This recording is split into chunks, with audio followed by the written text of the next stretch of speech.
Assalamualaikum semua. Kami akan menerangkan 3 topik utama daripada subjek tafsir.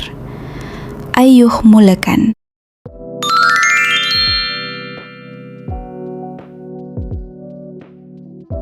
Assalamualaikum warahmatullahi wabarakatuh. Saya Muhammad Irfan dan saya akan terangkan tentang definisi tafsir. Tafsir dari segi bahasa bermaksud menjelaskan atau menghuraikan sesuatu yang kabur. Kemudian dari segi istilah, tafsir bermaksud ilmu yang membahaskan maksud ayat-ayat Al-Quran. Dan tafsir ini juga bertujuan untuk menjelaskan makna lafaz, hukum, hikmah serta pengajaran dalam Al-Quran. Tafsir bukan sekadar terjemahan ayat, tetapi melibatkan pemahaman mendalam terhadap bahasa Arab, sebab penurunan ayat dan juga konteks ayat. Sebab perlu mempelajari ilmu tafsir. Yang pertama, ilmu tafsir perlu dipelajari supaya kita dapat memahami kehendak Allah Subhanahu Wa Taala di dalam Al-Quran dengan lebih tepat dan mendalam. Melalui tafsir, maksud sebenar ayat dapat difahami berdasarkan penjelasan para ulama. Yang kedua, ilmu tafsir membantu mengelakkan salah faham terhadap ayat-ayat Al-Quran. Tanpa tafsir yang betul, seseorang mungkin mentafsir ayat mengikut pendapat sendiri sehingga boleh membawa kepada kekeliruan. Ketiga, ilmu tafsir juga penting kerana ia membantu para ulama mengeluarkan hukum syarak daripada ayat-ayat Al-Quran. Dengan memahami tafsir, hukum hakam dalam Islam dapat ditentukan dengan lebih tepat. Dan yang keempat, mempelajari ilmu tafsir menjadikan Al-Quran sebagai panduan hidup dalam kehidupan seharian. Ini kerana kita bukan sahaja membaca Al-Quran, tetapi juga memahami dan mengamalkan isi kandungannya. Sumber ilmu tafsir. Sumber ilmu tafsir secara umum terbahagi kepada 5. 1. Al-Quran. Ilmu tafsir wajib diambil daripada Al-Quran sendiri. Yang kedua adalah daripada hadis, iaitu daripada riwayat Nabi SAW dalam menerangkan menjelaskan ayat-ayat Al-Quran. Yang ketiga adalah asar sahabah atau pandangan sahabah. Sebahagian sahabah yang mentafsirkan Al-Quran, mereka mengetahui keadaan di mana ayat Al-Quran itu diturunkan. Yang keempat adalah ijtihad tabi'in. Tabi'in yang telah diiktiraf ilmunya oleh sahabah sendiri, mereka mentafsirkan Al-Quran dengan ijtihad mereka. Yang kelima adalah ilmu alat. Ilmu alat antaranya adalah terdiri daripada ilmu bahasa Arab, ilmu balaghah, ilmu badik dan yang lain-lain.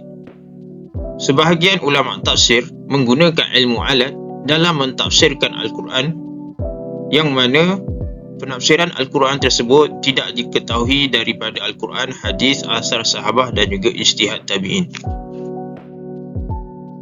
Okey, poin seterusnya. Apakah tujuan dan keistimewaan ilmu tafsir? Tujuan. Kita masuk dulu pada tujuan. Tujuan yang pertama, menjelaskan makna sebenar ayat Al-Quran. Beberapa ayat dalam Al-Quran memerlukan kajian dan huraian supaya dapat mengelakkan kesalahfahaman dalam memahami ayat tersebut. Kedua, dapat memberi hidayah kepada manusia. Apabila kita belajar tentang ilmu Al-Quran, kita akan rasa lebih dekat diri kita dengan Al-Quran dan lebih dekat diri kita dengan Allah Subhanahu Wa Taala. Yang terakhir, dapat membentuk akhlak dan kehidupan Islam. Dalam Al-Quran banyak diceritakan tentang peribadi Nabi, peribadi mulia Nabi, kebaikan-kebaikan sahabat-sahabat.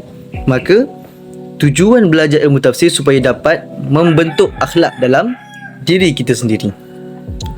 Kemudian, apakah keistimewaan ilmu tafsir? Pertama, ilmu tafsir ini berkaitan secara langsung dengan kalam Allah. Al-Quran adalah mukjizat yang kekal hingga akhirat, kekal hingga kiamat. Maka mukjizat terbesar ini kita dapat belajar. So itu adalah satu perkara yang sangat istimewa. Kedua, keistimewaan yang kedua, menjadi asas kepada ilmu Islam lain seperti fiqh. Dalam Al-Quran banyak cerita tentang hukum hakam. Apa hukum kalau kita buat ni, apa hukum kita solat, apa hukum kita puasa. Semua tu berdasarkan Al-Quran. Kemudian asas kepada ilmu akidah. Dalam Al-Quran juga menceritakan banyak tentang kebesaran Allah yang dapat menjadikan kita lebih kuat akidah kita. Yang terakhir, asas kepada ilmu akhlak. Macam saya cakap tadi, dalam Al-Quran banyak cerita tentang peribadi mulia Nabi.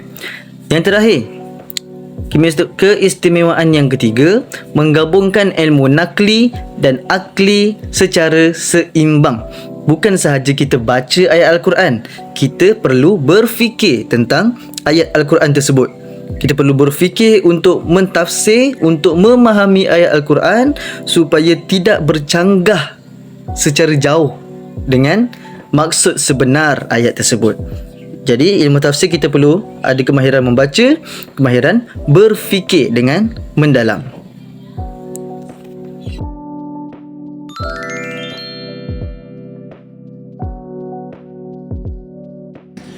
Bagi topik pengenalan ilmu tafsir dan takwil, pertama sekali kena tahu apakah perbezaan tafsir dan takwil. Kita pergi kepada tafsir. Tafsir ini adalah menjelaskan makna zahir ayat. Ianya lebih bergantung kepada riwayat seperti Al-Quran dan juga hadis. Kemudian apa beza dengan takwil? Takwil ini menjelaskan makna tersirat atau makna yang lebih mendalam tentang ayat tersebut. Kemudian takwil ini lebih bersifat ijtihad dan digunakan pada ayat mutasyabihat, iaitu ayat yang tidak jelas atau perlukan huraian dan perlukan ijtihad ulama. Baik. Ilmu-ilmu yang diperlukan oleh pentafsir. Pertama, pentafsir perlu menguasai bahasa Arab seperti nahwu, saraf dan balaghah supaya dapat memahami maksud ayat Al-Quran dengan tepat. Kedua, pentafsir perlu mengetahui ilmu qiraat, iaitu cara bacaan Al-Quran yang sahih, kerana perbezaan bacaan boleh mempengaruhi makna ayat tersebut. Ketiga, pentafsir juga perlu memahami asbab al-nuzul bagi mengetahui sebab turunnya sesuatu ayat dan memahami konteksnya. Yang keempat, ilmu hadis. Ilmu hadis penting kerana hadis membantu menjelaskan maksud ayat Al-Quran. Dan akhir sekali, pentafsir perlu mengetahui nasikh dan mansukh supaya dapat membezakan ayat yang masih terpakai hukumnya atau yang telah dimansukhkan. Kaedah-kaedah mentafsir Al-Quran.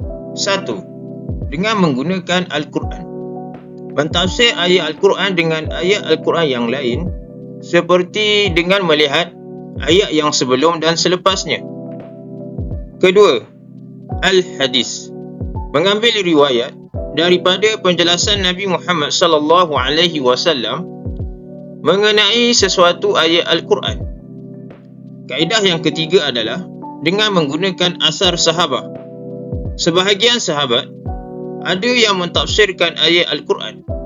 Kebanyakannya ulama tafsir merujuk pandangan sahabat berkaitan asbabun nuzul dan nasikh mansukh.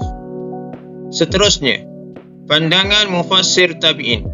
Sebahagian mufassir tabi'in mentafsir ayat Al-Quran dengan ijtihad mereka sendiri.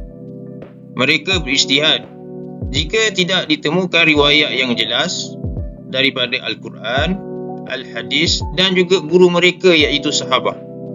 Seterusnya, kaedah mentafsir Al-Quran dengan menggunakan bahasa Arab. Ayat Al-Quran juga perlu ditafsir dengan menggunakan bahasa Arab. bagi memahami makna dengan lebih tepat. Ini kerana Al-Quran sendiri diturunkan dalam bahasa Arab. Dan yang terakhir adalah dengan menggunakan ulum Al-Quran. Sebahagian fuqaha dalam mentafsirkan Al-Quran bagi mengeluarkan hukum, mereka merujuk kepada qiraat Al-Quran. Syarat-syarat pentafsir. Pertama, berakidah sahih dan bertakwa kepada Allah Subhanahu Wa Taala. Seorang pentafsir mestilah mempunyai akidah yang sahih dan sentiasa bertakwa kepada Allah Subhanahu Wa Taala supaya tafsiran yang diberikan tidak menyimpang daripada ajaran Islam yang sebenar. Kedua, menguasai ilmu-ilmu tafsir. Pentafsir juga perlu menguasai pelbagai ilmu tafsir seperti ilmu bahasa Arab, asbab al-nuzul dan ilmu berkaitan Al-Quran bagi memastikan tafsiran yang diberikan adalah tepat dan berlandaskan ilmu. 3. Bersifat amanah dan jujur. Selain itu, pentafsir hendaklah bersifat amanah dan jujur dalam menyampaikan makna ayat Al-Quran tanpa menambah atau mengubah maksud sebenar ayat. Yang keempat, tidak mentafsir mengikut hawa nafsu atau kepentingan peribadi. Pentafsir juga tidak boleh mentafsir Al-Quran mengikut hawa nafsu atau kepentingan peribadi. Sebaliknya, perlu berpegang kepada dalil serta kaedah tafsir yang betul. Dalam menjadi pentafsir, adab adalah kayu ukur yang paling penting untuk menentukan sama ada seseorang itu layak atau tidak menjadi seorang pentafsir. Kita masuk adab pertama. Ikhlas kerana Allah Subhanahu Wa Taala. Yang kedua, bersifat tawadhu' dan merendah diri, tidak berbangga dengan ilmu yang mereka ada. Yang ketiga, menghormati pandangan ulama terdahulu.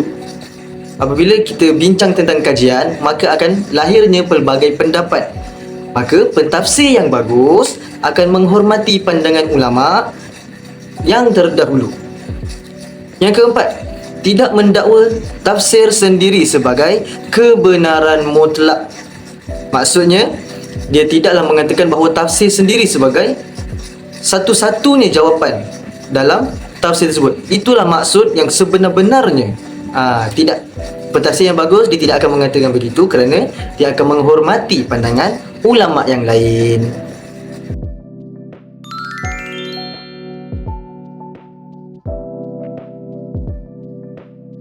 Sejarah perkembangan ilmu tafsir pada zaman Nabi SAW dan zaman para sahabat. Pada zaman Nabi SAW, baginda merupakan pentafsir pertama bagi Al-Quran. Tafsir pada waktu ini bersumberkan wahyu daripada Allah Subhanahu Wa Taala dan sunnah Rasulullah SAW. Menjadi penjelas kepada ayat-ayat Al-Quran. Pada zaman ini juga, ilmu tafsir belum dibukukan kerana ia disampaikan secara langsung oleh Nabi Muhammad kepada para sahabat. Pada zaman sahabat pula, selepas kewafatan Rasulullah SAW, para sahabat mentafsir Al-Quran berdasarkan Al-Quran dan Sunnah. Mereka juga menggunakan ijtihad secara terhad untuk memahami ayat-ayat tertentu. Tafsir pada zaman ini disampaikan secara lisan dan masih belum dibukukan secara rasmi. Antara tokoh sahabat yang terkenal dalam bidang tafsir ialah Ibnu Abbas, Ibnu Mas'ud, Ubay bin Ka'ab dan Ali bin Abi Talib. Sejarah perkembangan ilmu tafsir pada zaman tabi'in dan tabi'in. Perkembangan ilmu tafsir pada era ini sangat berkembang dengan pesat. Ini dapat dilihat di mana ilmu tafsir yang sebelumnya hanya disampaikan melalui lisan telah ditulis dengan lebih tersusun. Selain itu, ilmu tafsir telah terbahagi kepada beberapa madrasah. Antaranya adalah Madrasah Mekah, diasaskan oleh Sayyidina Abdullah bin Abbas dan diteruskan oleh Imam Mujahid dan Imam Sa'id. Yang kedua adalah Madrasah Madinah. Diasaskan oleh Sayyidina Ubay bin Ka'ab dan diteruskan oleh Imam Abu Aliyah dan Imam Zaid. Yang ketiga adalah Madrasah Kufah. Diasaskan oleh Sayyidina Abdullah bin Abbas, diteruskan oleh Imam Al-Qamah dan Imam Hasan. Sejarah perkembangan ilmu tafsir pada zaman Tadwin, iaitu pembukuan. Bermulanya zaman Tadwin adalah pada kurun kedua Hijriyah dan berkembang pesat pada kurun ketiga Hijriyah. Pada kurun kedua, ilmu tafsir telah ditulis bersama hadis dan sirah. Manakala pada kurun ketiga Hijriyah, beberapa kitab tafsir telah ditulis secara khusus dengan riwayat yang bersanad serta ditambah dengan tafsir secara bahasa dan akliyah. Antara kitab tafsir yang sangat terkenal dihasilkan ketika ini adalah kitab tafsir At-Tabari.